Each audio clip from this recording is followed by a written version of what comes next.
My name is Mustafa Kiro. I am the Executive Director of the Dallas-Fort Worth Chapter of the Council on American Islamic Relations.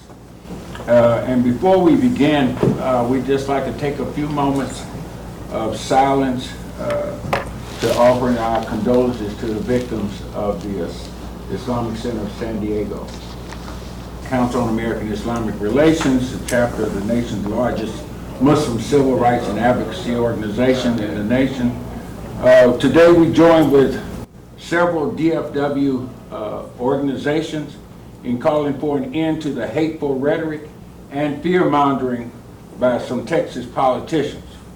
The coalition of organizations include the Muslim American Society, Mass Dallas, Islamic Circle of North America, CSA, Council for Social Justice, DFW Shias for Justice, Palestinian Youth Movement, Jewish Voices for Peace, Free Palestine Tarrant, DFW Anti-War Committee, Code Pink, Students for Justice in Palestine, Faith Power Alliance, Al-Bait, Student Association Center, DPC, JC, Houston Peace and Dallas Peace and Justice Center. Sorry about that. I'm getting my cities mixed up.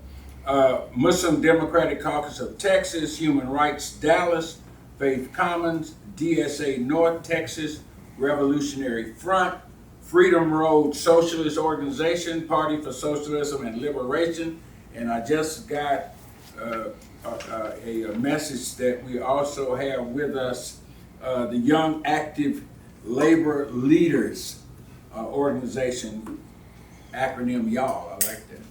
Okay, so those are the organizations that we have brought to the table. Actually, there's been a rise in anti-Muslim policies and rhetoric by politicians at the local, state, and federal levels, using Islam and Muslims as a political football to gin up hatred of Muslims and Asians to energize their base for the upcoming midterm elections. Muslims found themselves under attack by their own representatives. In March, CARE Texas and CARE Action condemned the creation of so-called anti-Sharia caucus in the Texas legislature, saying it is rooted not in reality but in misinformation and fear that unfairly targets Muslim Texans. Several Texas members of Congress are members of the so-called Sharia Free America Caucus, which CARE has designated as an anti-Muslim hate group. Additionally, the population of Texas in 2025 is estimated to be around 32 million, and the U.S. population is over 300 million. American Muslims represent only 1% of the population in Texas, and possibly 2 to 3% of the national population. Yet, this small population of American Muslims who have been contributing to our nation for decades are on the verge of imposing Sharia law, quote unquote, across the greater state of Texas and the entire nation as part of an imaginary international conspiracy.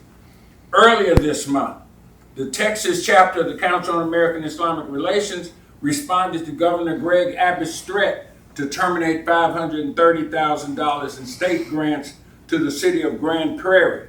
The governor's ultimatum forced the cancellation of DFW Epic Eid, a celebration that Muslims have after Eid al-Fitr, after they fast, a private community celebration at Epic Waters Water Park.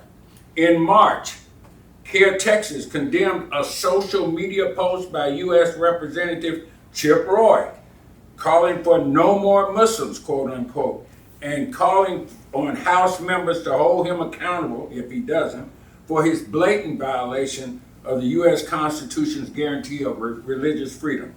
Consequently, due to this hate-filled language, there have been several incidents of Muslim community members being harassed and threatened in parks and public places throughout the DFW area. Most recently, on Mother's Day, Sunday, May 11, 2026, a Muslim woman's vehicle was struck by a bullet while she was driving home. The woman openly advocates for Palestine and other causes for justice as a community organizer in the DFW area and visibly wears the hijab. Dallas police confirmed that the damage to the vehicle was caused by a gunshot. The bullet shattered the windshield on the passenger side, traveled through the front passenger headrest, and passed through her young son's seat in the area where his head or chest would have been, and ultimately lodged in the back trunk door. Fortunately, there were no occupants in the front passenger seat, nor the child's seat at the time of the shooting. However, the experience has left the family traumatized and fearful for their safety. Here, Texas and DFW organizations are urging anyone who may witness suspicious activity or who may have access to surveillance footage from the area to come forward. The organizations are also calling on elected officials and law enforcement agencies to take threats against Muslim community members seriously and ensure that incidents involving possible bias or targeted violence receive proper investigative attention. In a joint statement, we're saying today this hate-filled rhetoric by some Texas politicians and government leaders is dangerous, as it threatens the safety of Muslims and those perceived to be Muslims. It also undermines the values of unity and respect that Texans hold dear. We urge public officials and community leaders to reject bigotry and to instead foster a safer environment for all Texans. My name is Sabah. That's S-A-B-A-H, Mouswi, Mooswi. Last Sunday, on Mother's Day, I was driving home in the middle of a storm on I-35 going north when someone shot into my car. It was a single bullet that shattered my windshield and struck directly into the seat where my son was supposed to be sitting, somewhere where his head or chest would have been, and most likely somewhere where I wouldn't have been able to save him. Before, my husband had called and told me to bring him home, and he was supposed to be with me all day. And he said the weather was bad and he must be tired, so just, bring him home and then go to your, event wherever you're going. And so I just happened to drop him home. And by the mercy of God, my son was not in that seat when the bullet came through my window. And if he had been there, I truly believe that I would have been burying my child right now. And I need people to understand what that really feels like, because ever since that day, I have not slept, I have not eaten. I close my eyes and replay it over and over again. And I wake up in panic, imagining what would have happened if my son had been there. And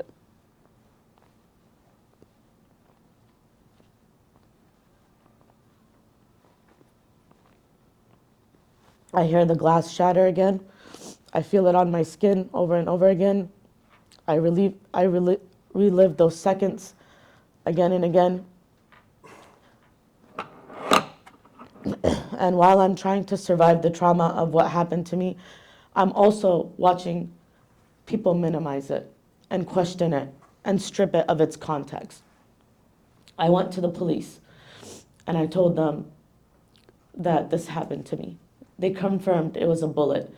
And I was in so much denial that while the police are telling me that it's a bullet, I'm asking them to confirm if it's a bullet over and over again. And at one point they tell me, this is crazy. This does not happen to regular people. This happens to police. This happens in the movies. And when I ask them, do you think this was targeted? Because clearly I'm wearing a hijab. And they tell me with the utmost confidence, not at all. And I'm going to play the police recording for you so you can hear it for yourselves.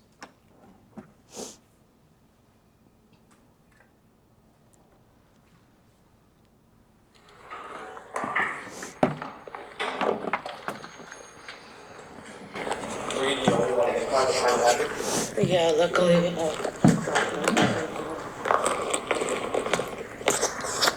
The Mazda.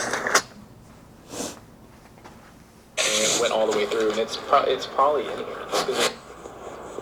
Yeah, and they should be able to repair it. They're obviously going to get you a new seat and all that. Are you guys able to check if it is an actual bullet or? It is, 100%. Yeah. Yeah, there's no doubt.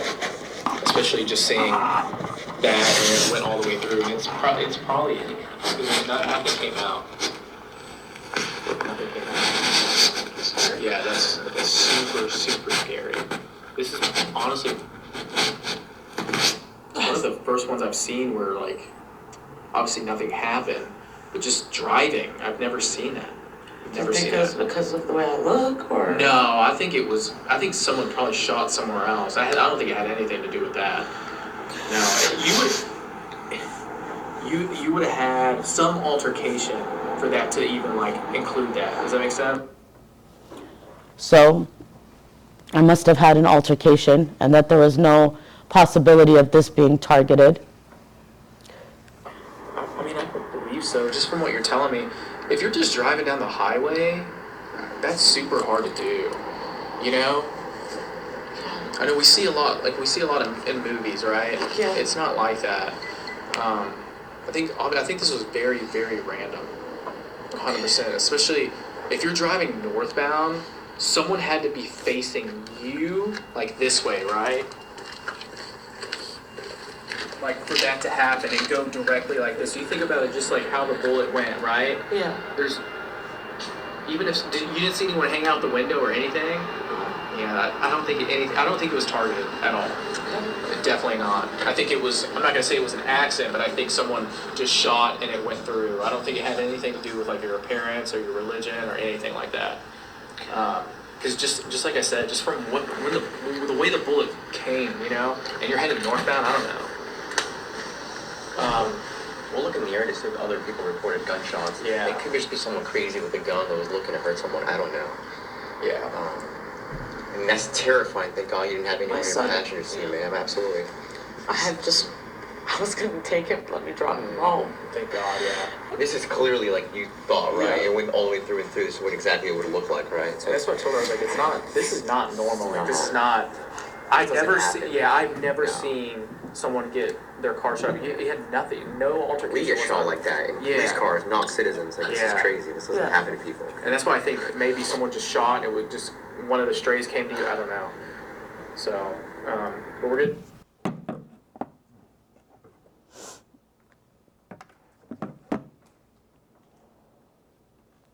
And so you guys have heard it for yourself. That was the police's response. To which I asked them, can you please remove the bullet that is still in my trunk? And they tell me that we will not remove the bullet. You can go to a body shop and have them remove it. To which I asked them, a body shop doesn't know how to remove evidence. And they tell me that I'm not going to find any. It's going to be bullet fragments that can't be traced back to the shooter. And so my best bet is to find someone to do it or get a body shop to do it, and that a detective would reach out to me. A detective reached out to me from DPD 5 days later. The incident happened and ran through everything and told me the same thing, and I quote, called this the perfect crime because that person will not be caught.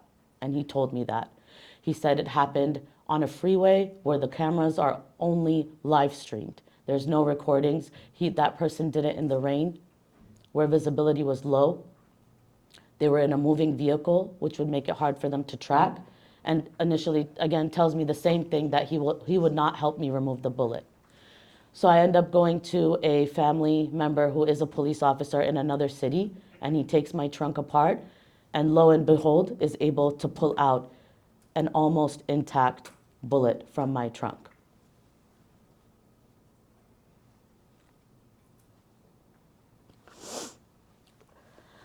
I'm a visibly Muslim woman.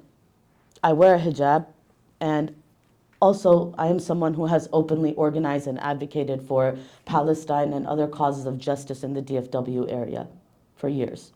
And that is public, and that is known. And we are living in a political climate where Muslims, Palestinians, immigrants, people who are speaking out against a genocide are constantly surveilled, demonized, harassed, painted as threats. So I cannot separate what happened to me from the environment that has been created around us, because words have consequences.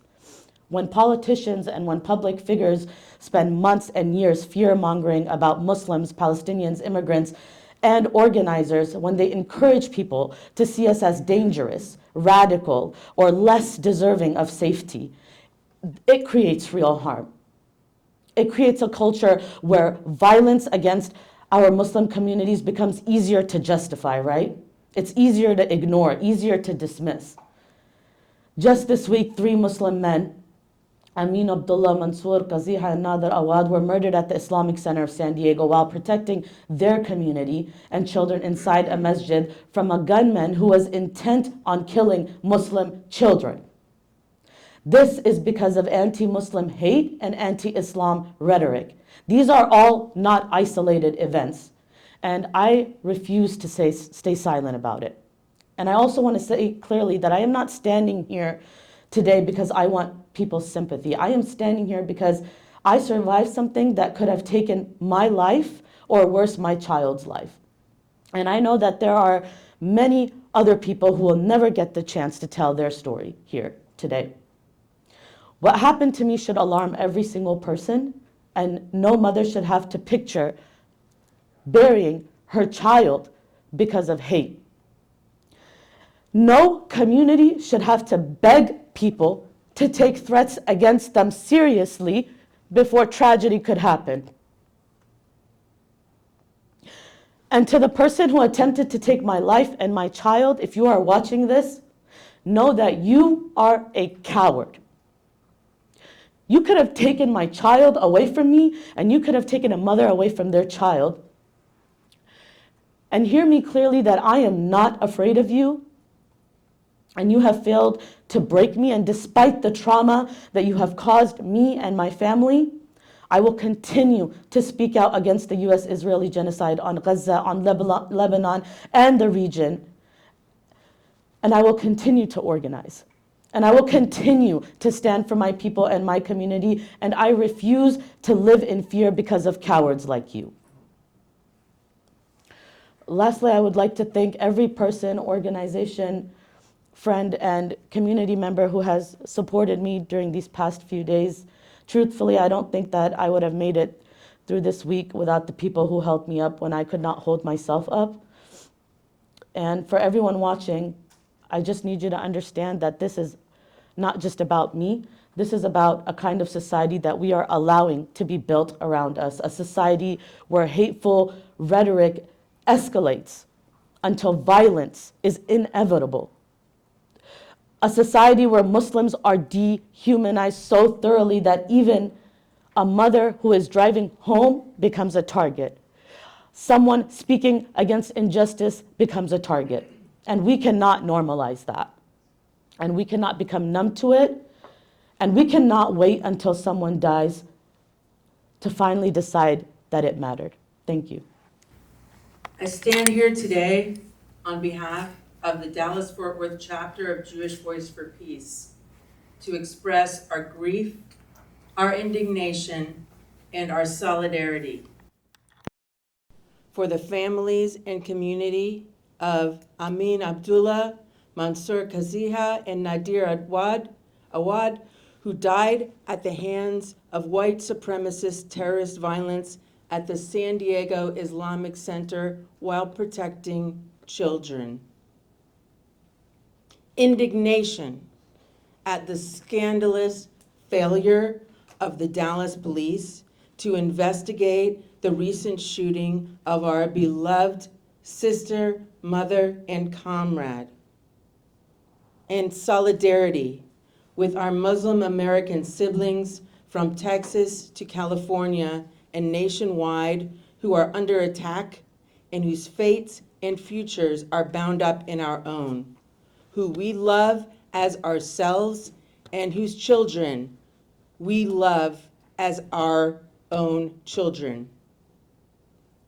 This is what solidarity means to us as American Jews who exist in America today in spite of fascism's historical attempts to genocide us. When you, our Muslim American siblings, are attacked, we are attacked. When you are slandered, we are slandered. When you are denied your right to protection, safety, and due diligence from local law enforcement, we are denied them as well. And we stand by you and demand those rights, safety, and due diligence from local law enforcement. Solidarity means that we will not hesitate to place our bodies between yours and whatever bullets and violent rhetoric are fired at you. Solidarity means that we will gladly stand without hesitation and take a bullet for you and your children. Over and over again if we must, until the hatred ceases and justice rolls down like waters and righteousness like a mighty stream from sea to shining sea and from the river to the sea. To the local, state, and federal politicians preaching the anti-Muslim rhetoric responsible for these recent terrorist actions and this grossly undemocratic and unconstitutional acts of government oppression, our family histories as American Jews give us the historical clarity to see you exactly for who you are. We see your fascist enthusiasm.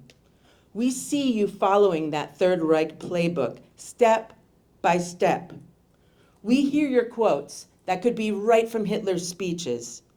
And we see our Muslim siblings' blood on your hands. We will not get out of your way until you stop and are held accountable.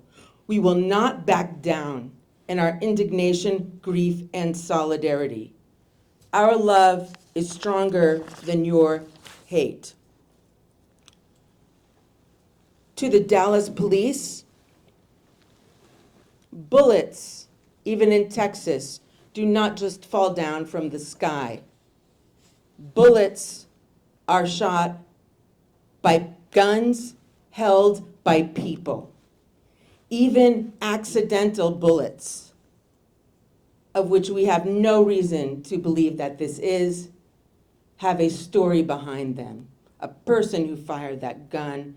It is your job to investigate this attack on our sister that could have taken her life and her child's. Do your job, and until you do, we will not cease to remind you that it is your job to investigate.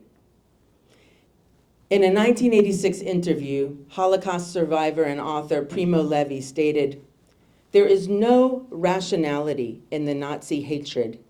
It is a hate that is not in us. It is outside man. It is a poison fruit sprung from the deadly trunk of fascism, although outside and beyond fascism itself. If understanding that hate is impossible, however, knowledge of it is imperative, because what happened could happen again. Conscience can be seduced and obscured again, even our consciences. For this reason, it is the duty of everyone to meditate on what happened. Everybody must know or remember that Hitler and Mussolini, when they spoke in public, were believed, applauded, admired, adored like gods.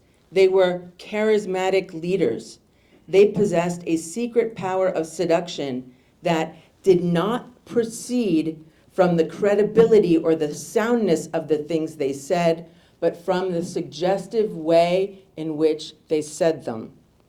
And we must remember that their faithful followers, among them the diligent executors of inhuman orders, were not born torturers, were not, with a few exceptions, monsters.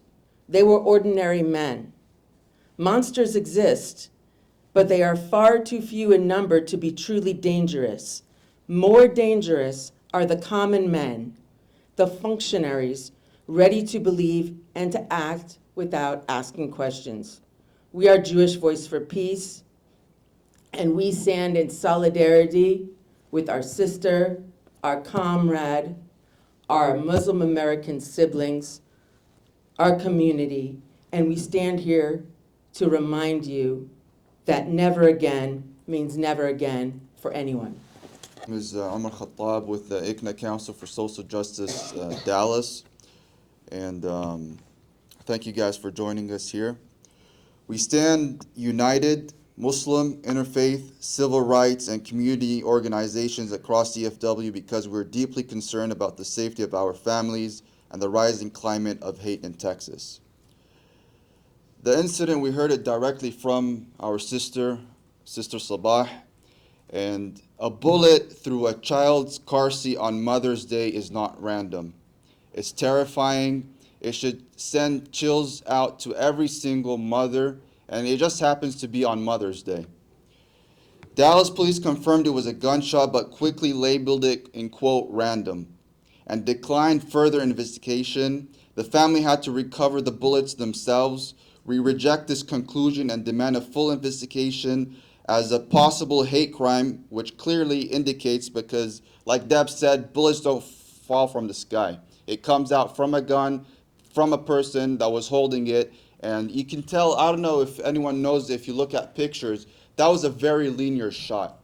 And linear shots just don't happen by random and accident. Hello everyone, my name is Daj Wojtek. I am a member of the Young Active Labor Leaders here in Dallas, also a member of CPUSA. We are here today because the Dallas police have failed us. They failed this community. This last Mother's Day, a mother nearly lost her life. On a way home, a bullet pierced her window, hitting her child's seat. Thankfully, the child was not present at this time, but what if they had been? DPD did not find this worth their time. An attempt on someone's life was not worth their time. Not even an investigation. They couldn't even be bothered to remove the bullet from the vehicle. But we know why the police responded the way they did. This didn't happen because of some random occurrence.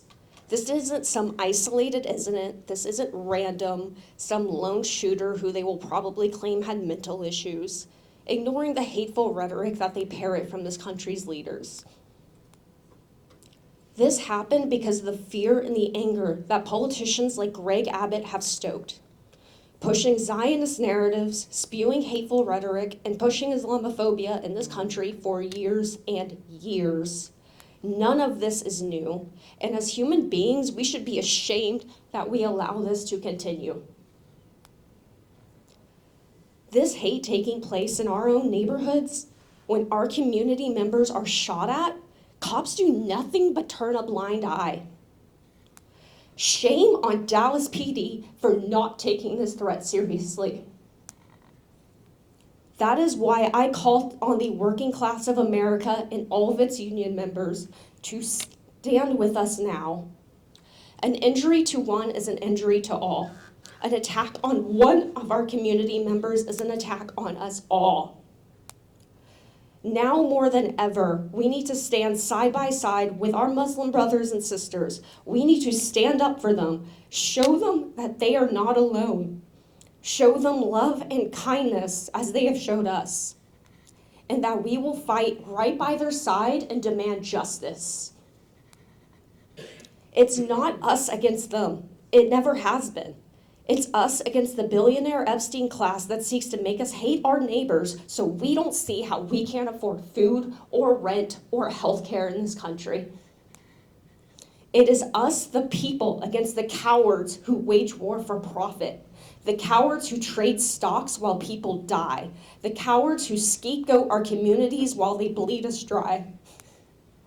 We say no more, and we say that we will care for our neighbors, we will love our neighbors, because hate has no place here. We will fill our community with love. And that starts by standing here today with those who need us most. Y'all DFW stands in love with solidarity with the Muslim community, and we will do everything that we can to make them feel seen, make them feel heard, and feel that their community here in DFW has their backs, even when the police turn away. My name is Nida Lafi, that's spelled Nidaa, last name Lafi, and I'm a member of the Palestinian Youth Movement, Dallas chapter. We're proud to be one of the organizations that are here today, standing alongside the other organizations and people that really do the work here in DFW, to stand up against injustice and to stand up for each other. And I'm proud to be here to stand by my friend and dear comrade Saba, to think that she was attacked possibly because of her faith, because of her organizing, because of her strong principles of defending the people of Palestine, the people of Lebanon, the people of Iran, and all oppressed people around the world, is shocking and it's sickening. But we know that the Dallas community is no stranger to anti-Muslim bigotry, to anti-Palestinian discrimination, to Islamophobia and hatred. It hasn't been that long ago since members of the Holy Land Foundation were targeted unjustly, sent to prison, 2 of which are still serving 65-year sentences. Those are members of our communities that were considered leaders. And now they are in prison cells, serving their entire lives in prison for feeding Palestinian children. That was their supposed crime. And there's so many other examples that I could list that the Dallas Muslim and Palestinian communities here in DFW have faced, right? Recent ICE kidnappings, deportations, surveillance. SJP at UTD was recently suspended by their university for standing up for Palestine. The examples are plenty, but I'll spare us because the most stark example we just saw play out in San Diego just a few days ago. What happened there is egregious on all fronts. But what we should know to be true is that the violence that US imperialism imposes around the world will always find its way back home. In the case of San Diego, the attack on the Muslim students, on the children, that's exactly what this represents. My name is Muhammad Abdullah, and God willing, I would like to begin with a supplication for our brothers whose lives were recklessly and violently taken from their families and their community.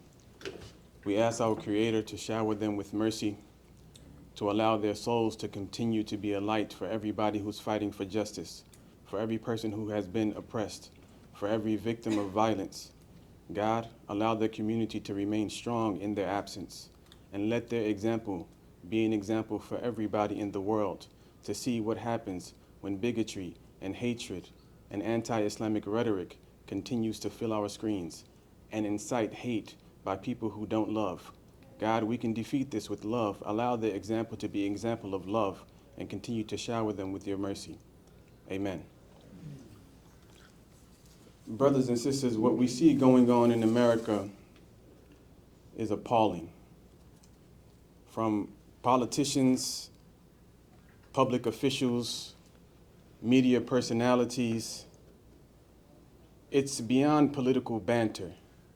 It's beyond, oh, it's election season and this is what they do.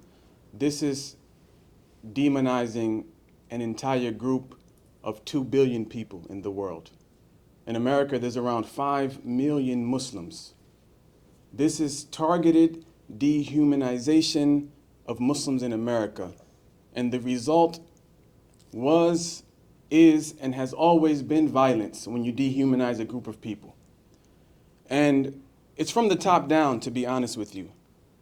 Recently, an event that I was organizing with my wife was unilaterally shut down by the governor of Texas, Greg Abbott. Not because of a flyer, they'll try to use that as an excuse, but because Muslims in America can't live in peace. They tell us, why don't you get your own park? I say, maybe we'll call that park Epic City. I say, no, you can't do that either. What can we do? Can we live?